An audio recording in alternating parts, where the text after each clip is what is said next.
Okay, let's dive right into this. Welcome to today's Explainer, where we're going to tackle a topic that honestly makes pretty much everyone squirm: failure. But we're not just wallowing in it, we're exploring exactly why true leaders actually benefit from their blunders. We're drawing our insights today from a really fascinating project by John Pearson, a guy who literally calls himself the chief mistake maker, and his son, Jason Pearson. Together, they've built this incredible workbook around a profound idea. Your biggest career mistakes are actually your absolute greatest opportunities for growth. You just need to know how to frame them. Be honest for a second. Have you ever totally messed up at work? Yeah, of course you have. We all have.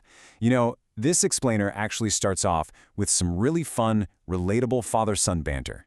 In the intro to their work, Jason playfully calls out his dad, saying, "You made a lot of mistakes, Dad." And the best part? John just absolutely owns it. We're so used to this pristine, flawless image of executives, but John completely shatters that and just embraces his errors. Mistake-making isn't a sign of weakness, guys. It's just the reality of trying to accomplish anything that actually matters. So here's our roadmap for this explainer. We'll be hitting 6 key areas: the mistake-making leader, 3 bumper sticker rules, escaping the advice trap, 4 levels of competency, why leaders are readers, and finally, team-based lifelong learning. All right, part 1, the mistake-making leader, embracing the blunder. There is this pervasive myth in corporate culture that leaders have to be totally infallible. We expect our CEOs, our managers, our directors to just be perfect all the time. But the reality? Seasoned leaders make mistakes constantly. Think about the COVID-19 pandemic.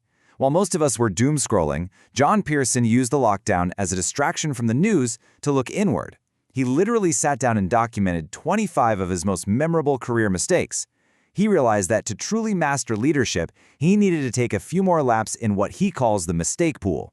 He didn't hide his failures, he put a spotlight on them to figure out exactly what not to do, and more importantly, how to fix it.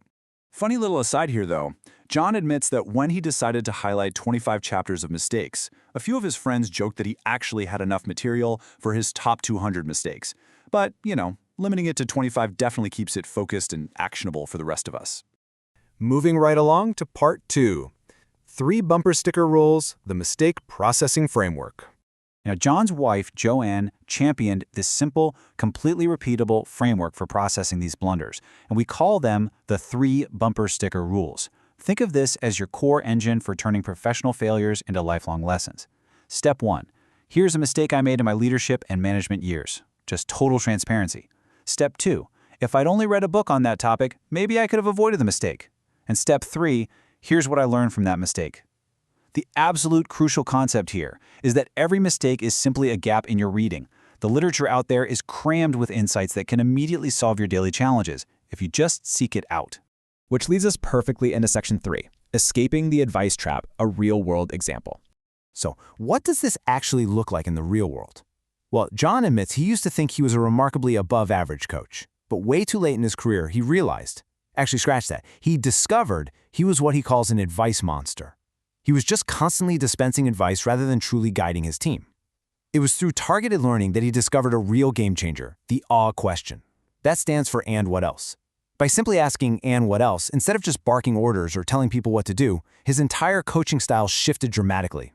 This one little pivot, which came straight from mistake-making literature, perfectly shows how reading a specific book can stop a bad leadership habit right in its tracks. Let's jump into section 4, 4 levels of competency, a leader's self-assessment. To actually digest your mistakes properly, you've got to take a hard look in the mirror and assess where your skills sit.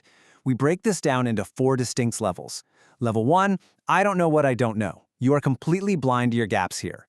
Level 2, I know what I don't know. Okay, the awareness is there, but you don't have the solution yet.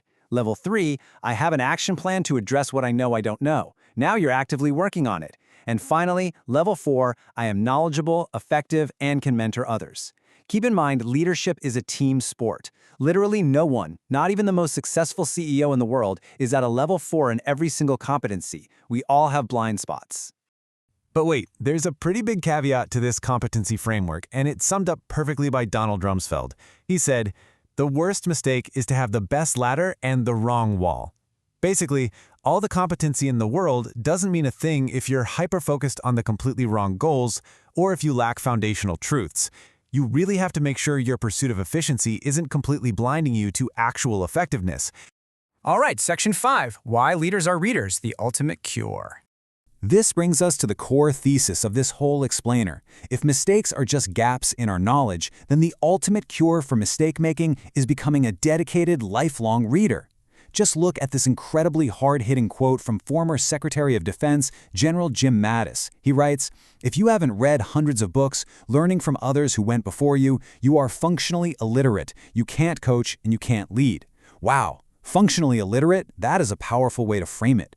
Reading isn't just some quaint hobby you pick up on vacation. It is an absolute professional necessity. You cannot effectively lead if you're functionally illiterate in the experiences of the leaders who came before you. But look, you don't want to just read randomly. The goal is targeted, focused reading that addresses your personal mistakes.